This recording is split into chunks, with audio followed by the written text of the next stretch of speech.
This is Chapter 3 of The 21 Balloons by William Pene Dubois. Chapter 3 A Description of the Globe.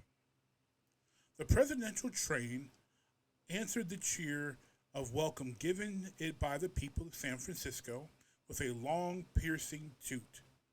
Then, pulling up at the station, it slowed down to a stop, panting and letting off steam as would any engine that had just completed a cross-country run. The police department had detailed 100 officers to keep the station platform clear. These policemen interlocked their arms, forming a human chain which held the eager crowds back. The presidential train was shorter than usual for greater speed and was made up only of an engine, coal tender, dining car, and the president's own car with the familiar observation and speech platform at the rear. The mayor had the carriage, which was to take Professor Sherman to the Western American Explorers Club, pull up opposite the presidential coach, clapped his white gloved hands twice, and instantly two porters appeared with a red carpet strip which was rolled up like a huge jelly roll. He clapped his hands again, and the red carpet was rolled across the station platform from the professor's carriage to the president's coach. He clapped his hands again, and the official welcoming committee lined up on both sides of the carpet strip, wearing their smart bowlers and polka dot ties. The mayor then reached in his vest pocket and took from there a small silver whistle, which he tooted twice. He replaced the whistle, then followed by the chief surgeon of the San Francisco General Hospital, he walked up the red carpet into the presidential train. The whistle toot was evidently the cue to start the music by the combined fire and police department bands, for instantly lovely strains of music were heard. As Professor Sherman, looking rather haggard and worn, descended from the train onto the red carpeted platform with the mayor holding him up on one side and the chief surgeon holding him up on the other. A medley of three appropriate songs was heard, mingled with tremendous cheers from the crowd. These three songs, selected by the mayor himself, were "Oh, When I Walk, I Always Walk with Billy," "Billy Boy," and "Marching Through Georgia." It was thought afterwards by many that the slim connection between that last song and Professor William Sherman were a bit far-fetched. Professor Sherman was assisted into the back seat of the carriage, and the mayor climbed in and sat beside him. The general surgeon, acting as a sort of official footman, sat next to the coachman while, instead of lackeys, two trained nurses sat on the raised seats behind and overlooking the professor.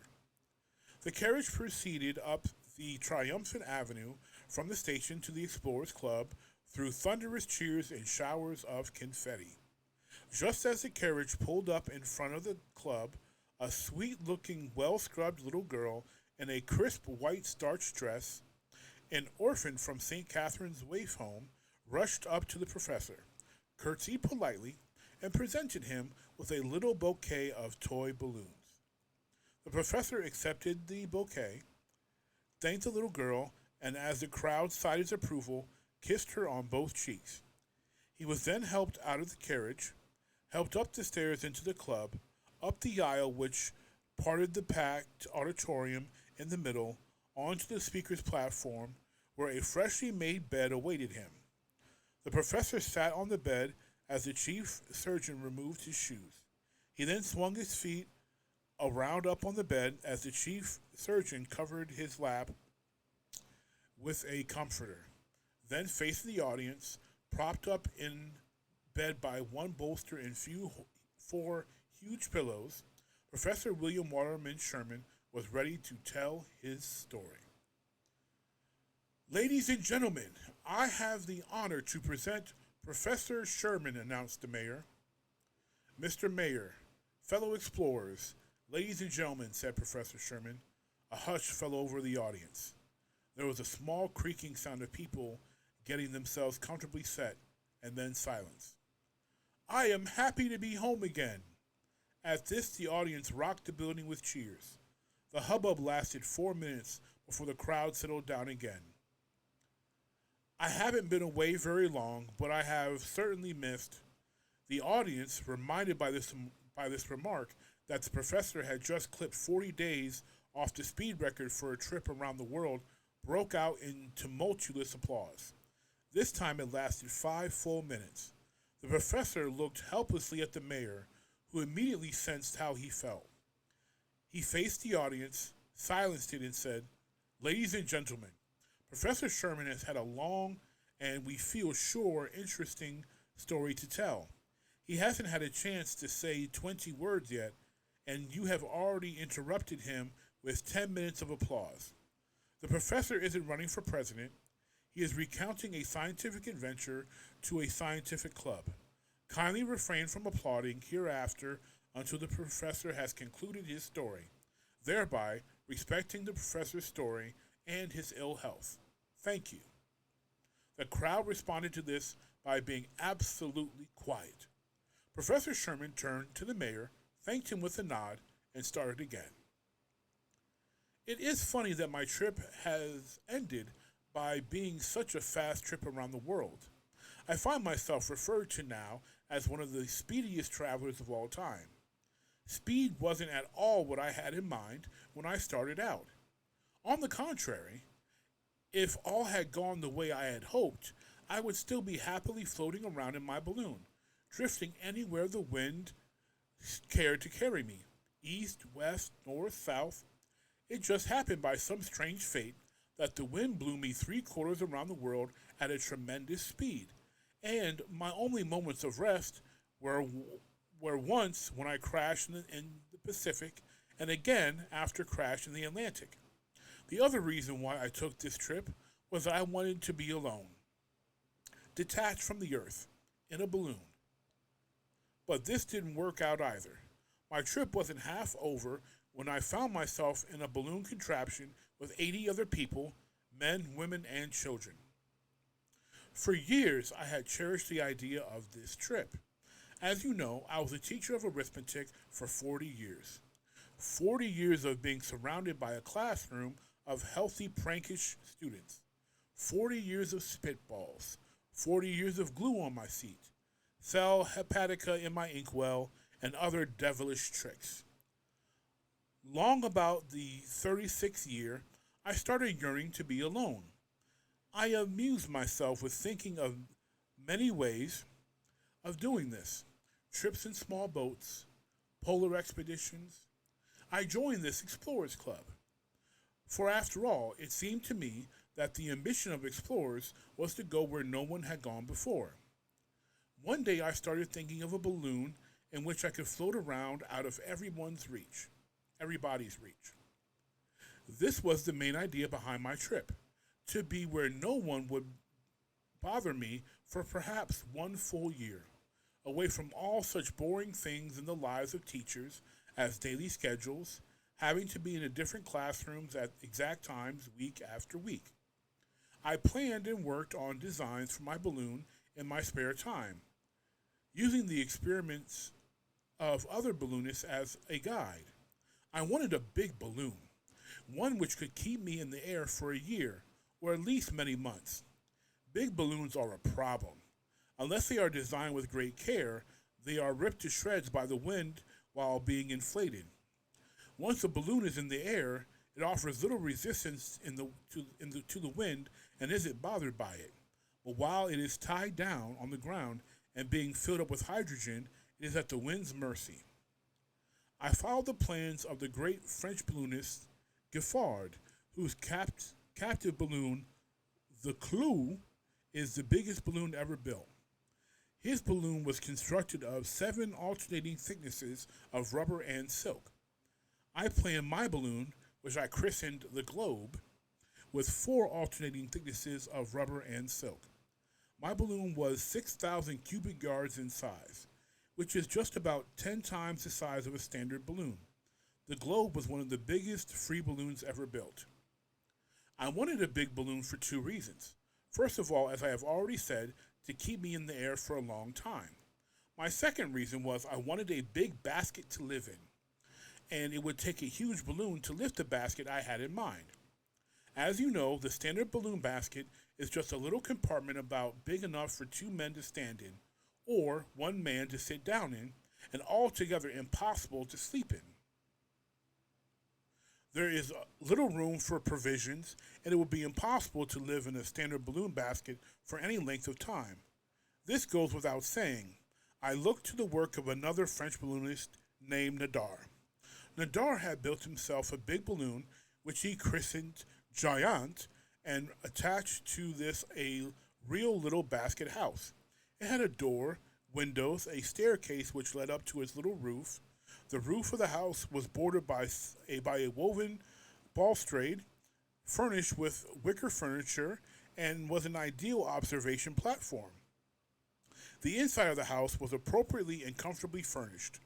This was a basket weaver's masterpiece. It was light, strong, and comfortable. I designed my basket house in much the same manner with but a few changes. I didn't use the roof of my woven house as an observation platform, but rather as sort of a open air attic in which to store food. For observation, there was a small porch all the way around my house with light uprights and balustrade made of bamboo. The porch was quite like the deck of a ship.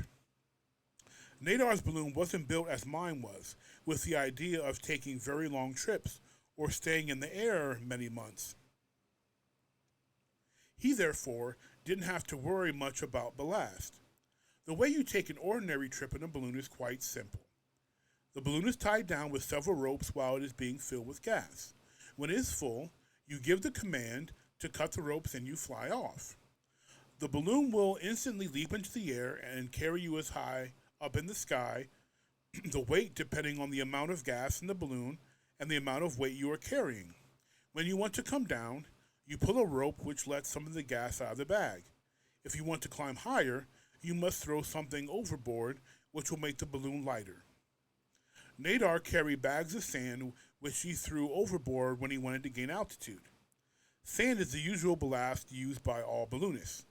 I couldn't afford to use sand as ballast because in order to stay up in the air and live comfortably for a long period of time, I had to make every ounce I carried with me count. I used food for ballast.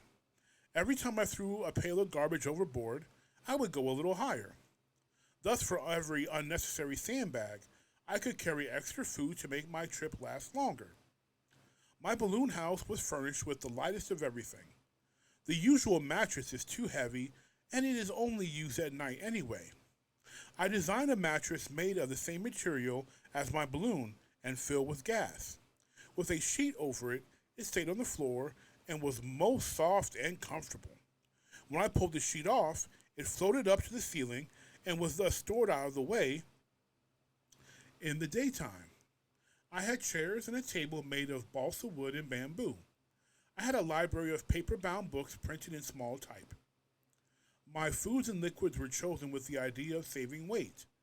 I carried a strong shark fishing rod with the hope of catching a few fish to increase my food supply. Some balloonists who recently planned ocean voyages, such as the Americans John Wise and T.C. Lowe, attached lifeboats to their balloons in case of a crash in the water. I couldn't see carrying this extra weight. I had a tailor make me 2 waterproof suits out of balloon cloth and carried a cork lifesaver.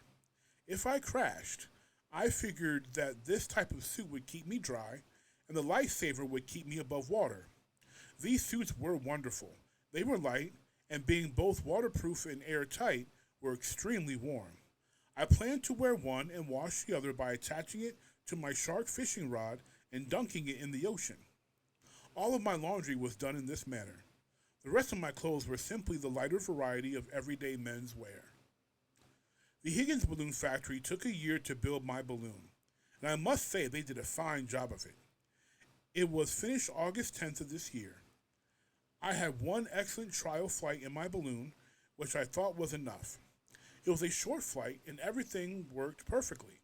The only mishap was that I broke every plate and glass in my woven house when I came down a little too fast.